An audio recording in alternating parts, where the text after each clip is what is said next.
ভর্তা বানাবো, বেগুন পোড়াইয়া আর টমেটো পোড়াইয়া। সরষের তেল দিয়ে বেগুন আর টমেটো সুন্দর করে পোড়াবো। এইভাবে পোড়ানো শেষ। এভাবে যখন পুড়ে যাবো একটা পুরো পোড়া করে এরপরে নামাই ফেলে শুকনো মরিচ ভাজবো। তারা শুকনো মরিচ দিয়েই ভাজবো ভর্তাটা মাখাইলে বেশি মজা লাগে। শুকনো মরিচটা চাইলে পেঁয়াজ চাইলে তারপরে যে শুকনো মরিচ পোড়াইছি, তারপরে বেগুন টমেটো এগুলো পোড়াইছি। এই যে ধনের পাতা, তারপরে হচ্ছে পেঁয়াজ, এগুলো দিয়ে সুন্দর করে মাখাবো।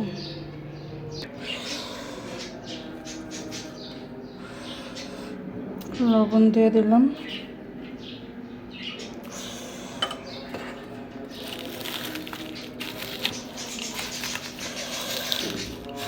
মরিচ মাখাইতে গেলে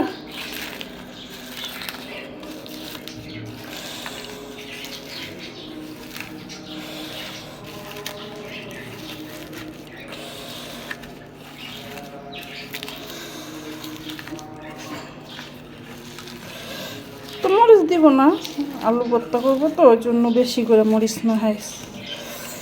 এত মরিচ দেবো না, অল্প মরিচ দেব। এত মরিচ দিলে তো খাওয়াই যাবে না।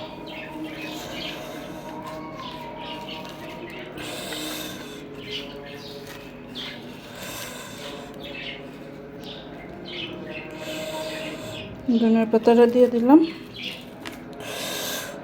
আমার এমনি যে বিলাতি ধনিয়ার পাতা ছিল সেটাই দিস, এমনি ধনিয়ার পাতা নাই। বিলাতি ধনিয়ার পাতা দিল কিনা না,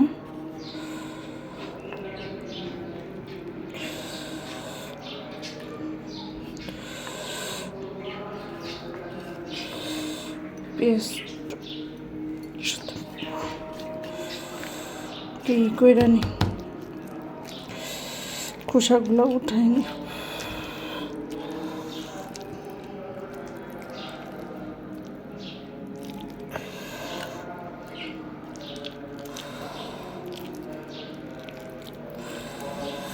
টমেটোর শিকলাগুলো ফেলাই, তো এটা করে ফেলাই দিলাম।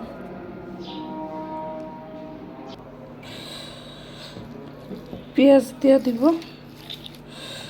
কাঁচা পেঁয়াজটাই দিলাম, পেঁয়াজ আর ভাজি নেই, কাঁচা পেঁয়াজই দিয়ে দিলাম।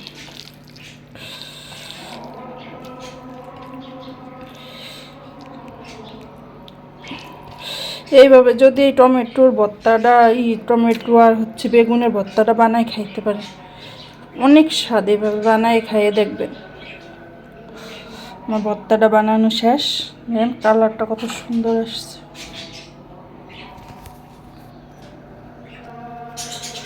সাথে আছে মরিচ পেঁয়াজের ভর্তাও, শুকনো মরিচ আর পেঁয়াজ।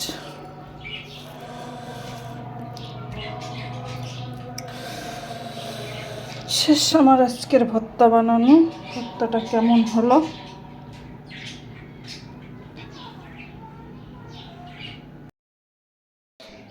এই যে শেষ পর্যন্ত এই ভর্তা দিয়েই খাওয়া স্টার্ট। খাও, ভর্তাটা মজা হয়েছে।